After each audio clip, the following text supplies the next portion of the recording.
I never thought betrayal could feel so physical, like a blade sliding beneath the ribs, twisting with every breath. That night, on what should have been our 8th anniversary, I learned the man I had trusted for half my life had chosen someone else. Michael Reed, my Michael. The boy who grew up across the street. The one who used to chase bullies away from me when I was too shy to defend myself.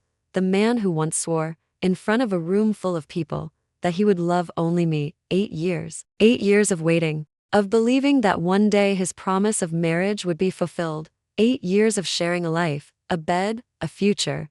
And yet, while I held on to his every word, he was slipping away. That evening I walked into the small jewelry shop where, a year earlier, I had ordered a pair of rings. I had been waiting for the perfect moment to bring them out, waiting for him to kneel and ask me to spend the rest of my life with him. But I could not wait anymore.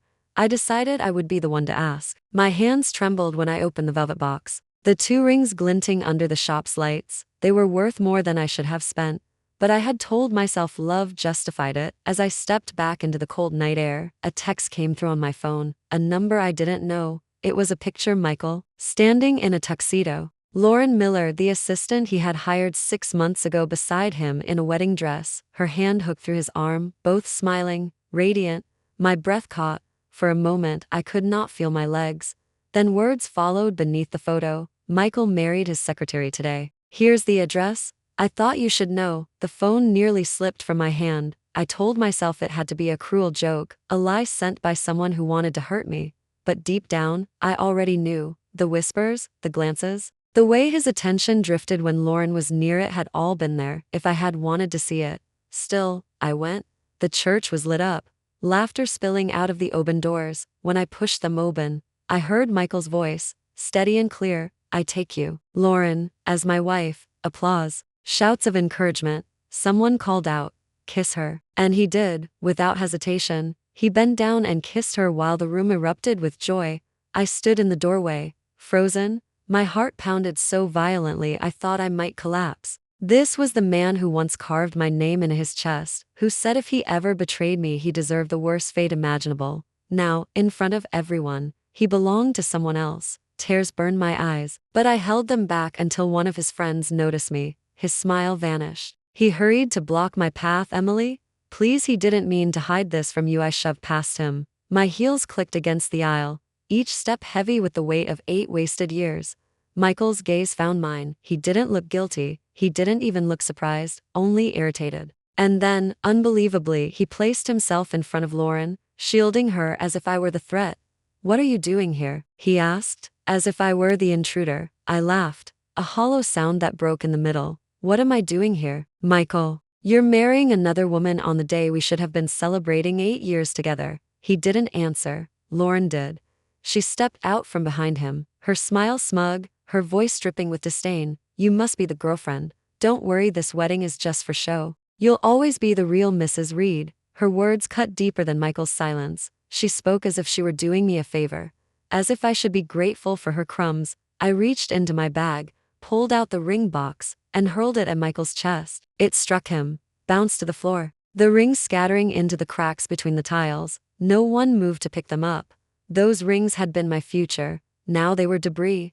I turned and walked out. The moment the cold air hit me, the tears came. I stumbled into my car, clutched the steering wheel, and cried until I thought my body would split apart from the force of it. When the sobs finally slowed, I wiped my face and caught sight of a message flashing on my phone from the same unknown number. You were brave to walk away, but I hope you'll be even braver to live for yourself. I stared at the words through blurry eyes. My fingers shook as I typed back.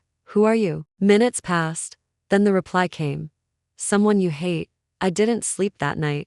Instead, I sat by the window, staring out at the snow as it drifted down, wondering how 8 years of love could disintegrate in a single evening. The next morning I woke with a splitting headache, my chest tight.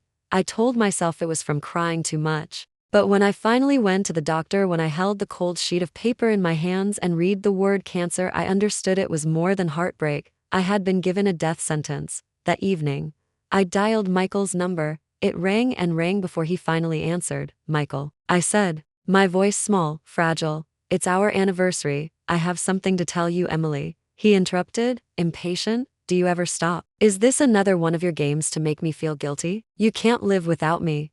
Is that it? God, you're exhausting. My throat closed. Then I heard her voice, light and sweet, in the background. Michael, come on, they're pouring shots for me. Don't leave me alone. And his reply, warm with affection I hadn't heard from him in years. Who's bothering you, sweetheart? Don't worry, I'll take care of it. The line went dead. I stood there, phone in hand, snow falling outside, realizing with a cold clarity, the man who once saved me, who once swore to be my family when I had none, now saw me only as a burden. That was the night something inside me died, but it was also the night something else began. The days after the wedding blurred together. I deleted Michael's number, erased his photos, packed a suitcase, and left the city we had called ours. I didn't tell him where I was going. I didn't tell anyone. I simply boarded a bus that drove me 6 hours south, toward a smaller town where the winters were gentler and the people less likely to recognize me. I rented a modest house with peeling paint and a quiet yard. It wasn't home, but at least it wasn't full of ghosts. The diagnosis sat on the kitchen table like a loaded gun. I couldn't look at it without feeling the weight of my own mortality pressing down. Cancer? Treatable, maybe, but only if I fought. And the truth was I didn't want to fight.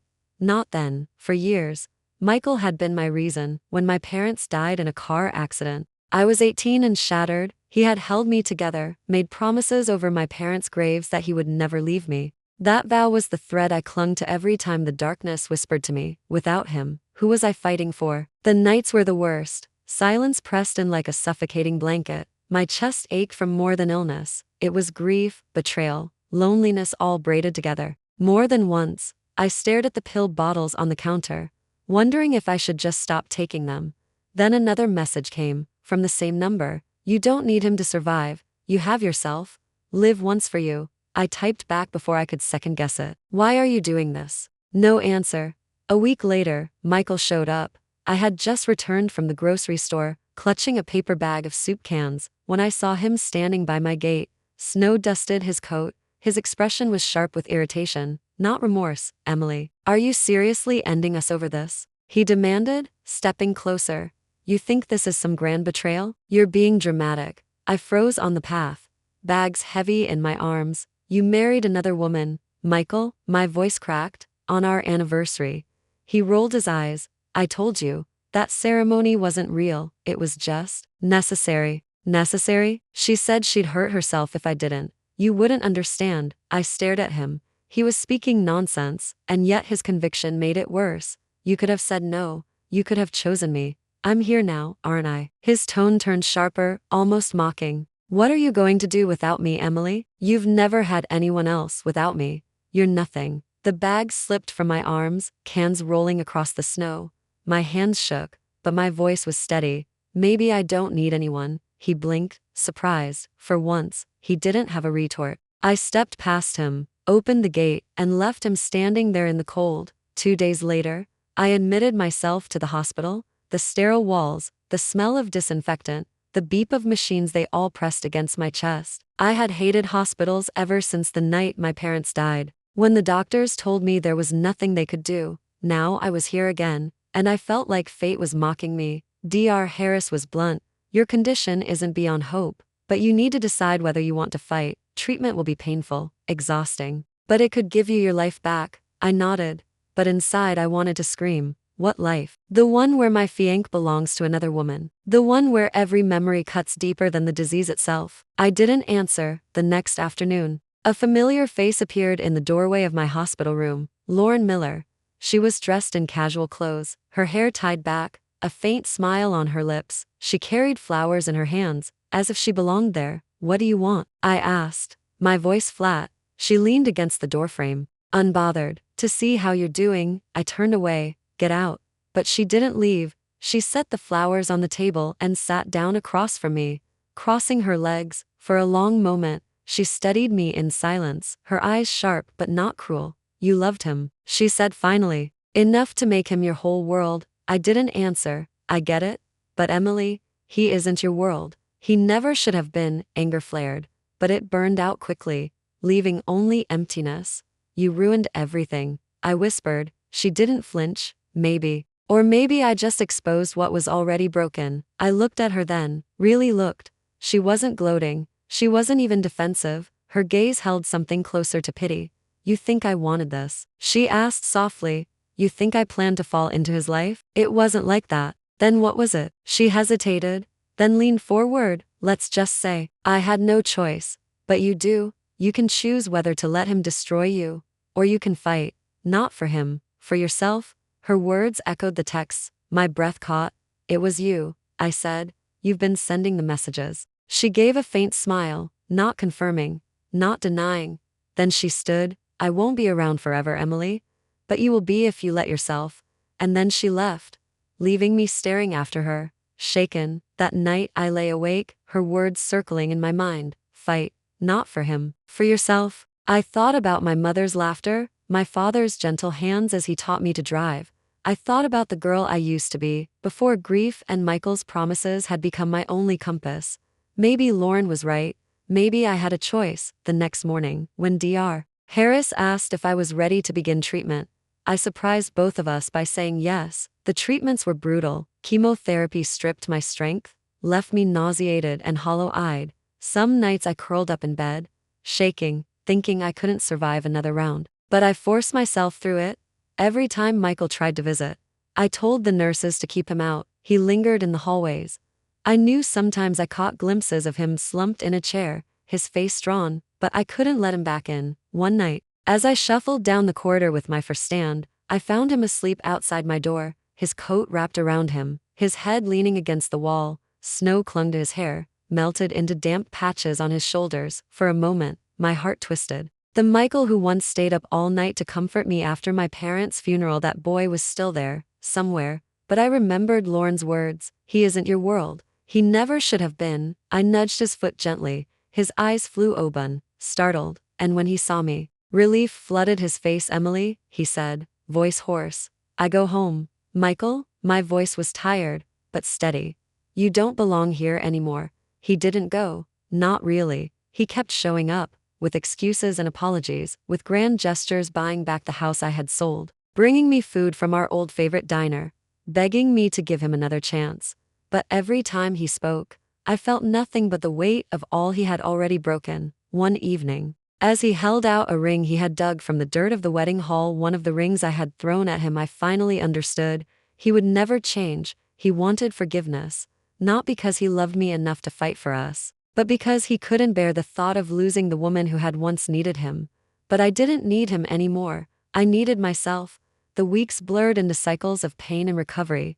Wake, swallow pills, endure the nausea, sit through treatments, sleep, wake again. My body weakened. But somewhere inside, a new resilience was forming. It was strange. Michael's betrayal had nearly killed me, yet the disease, in its brutal way, forced me to choose: die with him, or live without him. One morning, as I stared at my pale reflection in the hospital bathroom mirror, I whispered, "I choose me."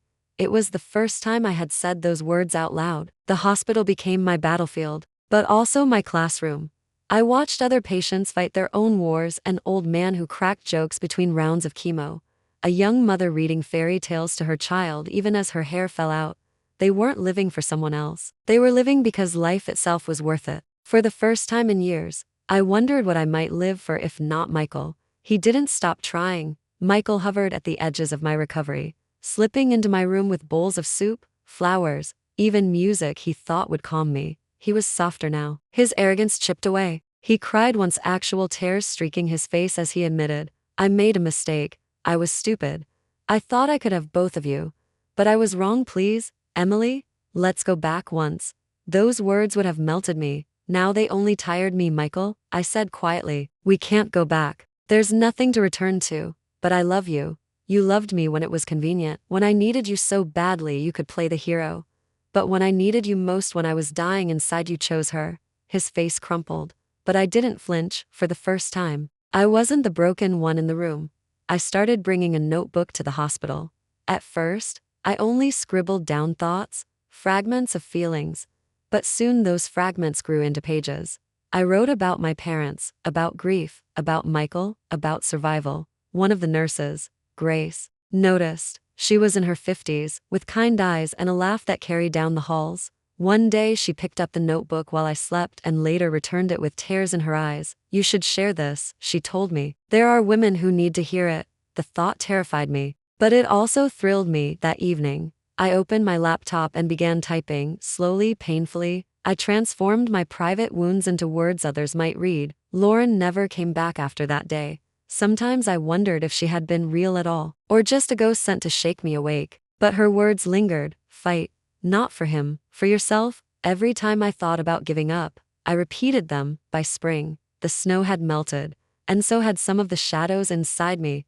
My doctors told me the treatments were working, the cancer hadn't disappeared. But there was progress. A chance. I walked outside one morning, the sun warm on my face, and for the first time in months, I felt something like hope. Michael showed up again that evening, holding takeout from the diner where we used to eat. I thought you might miss this, he said, setting the bag on my table. His eyes searched mine desperately, as if waiting for a spark of old affection. I sat across from him, eating slowly, remembering all the nights we'd shared greasy burgers and milkshakes after long days. But instead of nostalgia, I felt distance. Those memories belonged to another Emily, a girl who believed she couldn't live without him. Thank you, I said finally, his face lit with hope. Does this mean? No, my tone was gentle, but firm. It means I appreciate what we had, and I'm grateful for the years you gave me. But Michael, I'm done waiting for you to be the man you once promised to be. The words landed like a blow. He leaned back, his hands trembling. So that's it? After everything, yes, I said. That's it? I stood, walked to the door, and opened it. Goodbye, Michael, for the first time. He didn't argue. He just stared broken, before stepping out into the night. I cried after he left, not because I wanted him back, but because it was truly over. 8 years of love and pain had ended not with a fight, but with a door closing. And yet, as I wiped my tears, I felt something new beneath the sorrow. Freedom. With every passing week, I grew stronger. The treatment still hurt, but I no longer counted the days until they ended. I counted the days I had won. I started publishing parts of my writing online. To my surprise, women began to respond. Messages poured in from strangers who said my words helped them feel less alone. Women who had been betrayed, who had battled illness, who were trying to rebuild their lives. For the first time, I felt useful. Not because I was someone's girlfriend, not because I was someone's dependent, but because my voice mattered. Grace hugged me one afternoon after reading one of my essays. See, she said, you're already making a difference. I smiled, and for once, I believed her. Michael appeared one last time. He came late at night, his eyes red, his voice ragged. In his hand was the ring he had once promised would bind us forever. Emily, he whispered, marry me. Let me fix this. Please. I looked at the ring, then at him, and for the first time, I felt nothing. No longing, no anger, no pain, just peace. Michael, I said softly, I don't want to marry you. Not now, not ever. His lips trembled. But I can't live without you. I shook my head. You'll learn, just like I did. He broke down then, sobbing into his hands. I placed my hand on his shoulder for a brief moment. Compassion. Nothing more. Then I walked away. That night, as I lay in bed, I realized the truth. I had been living in Michael's shadow for so long that I forgot how to stand in my own light. Now, finally, I was learning. And though the road ahead was uncertain, one thing was clear. My life was no longer defined by him. Spring turned into summer. The trees outside the hospital windows filled with green, and I could feel life stirring in me again. The latest scans showed improvement. The doctors spoke carefully, never promising too much, but I heard something in their voices I hadn't heard before. Hope. Hope. A word I once thought belonged only to people who hadn't been betrayed, people who hadn't been left behind. Now it belonged to me. When the day came for me to be discharged, Grace walked me to the doors. She squeezed my hand and smiled. You're tougher than you know, Emily. Don't forget that. I stepped into the sunlight, breathing air that tasted new. For the first time in years, the weight on my chest felt lighter.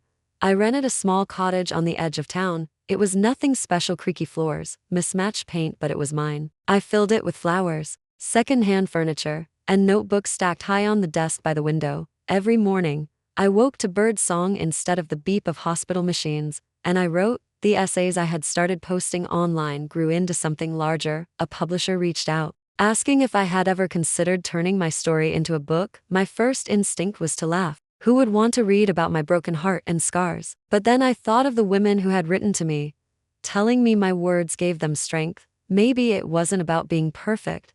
Maybe it was about being real. So I said yes. I poured myself into the project. I wrote about love, about grief, about betrayal, but more than anything, I wrote about survival, about choosing yourself when the world tries to convince you that you don't matter. Some nights I cried as I wrote, other nights I laughed, remembering small joys I thought I had lost. In every page, I stitched together the pieces of myself I once believed were gone. Michael tried one last time to contact me.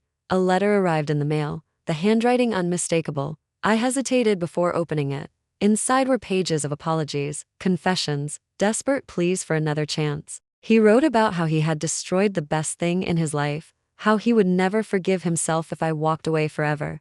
I read it once, then I set it down, lit a match, and watched the paper curl into ash in the fireplace. There was nothing left to say. The day my book was published, I held the first copy in my hands and traced my name on the cover, Emily Dawson. My name, not Michael's, not anyone else's, just mine.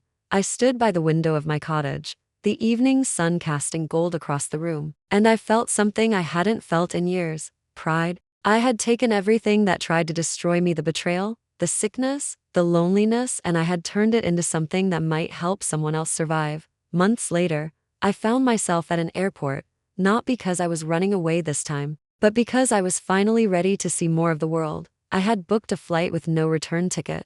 As I waited at the gate, I thought of my parents. I thought of the promises I had made to them, the nights I had whispered to their picture that I didn't know how to go on. And I thought of how far I had come. When the announcement called my boarding group, I picked up my bag and walked toward the gate. My phone buzzed in my pocket, another message from an unknown number. I pulled it out and read, "You made it. Live well, Emily. This is your story now." I smiled, tears blurring my vision. Maybe it was Lauren, maybe it was fate, maybe it didn't matter, because for the first time, I truly believed it. This was my story now. As the plane lifted off, the city below grew smaller and smaller until it disappeared into the horizon. I closed my eyes, pressed my hand against my chest where the scars remained, and whispered to myself, I survived, and now I will live. That's all for today's story. Thank you for listening. This is my channel. The tales I share, drawn from life or woven from imagination, are meant to offer you connection, reflection, and perhaps solace or newfound strength. If you long to see your own reflection in others' journeys, or seek a glimmer of light within the maze of emotions, subscribe to my channel. Listen with your heart. Explore the stories of life.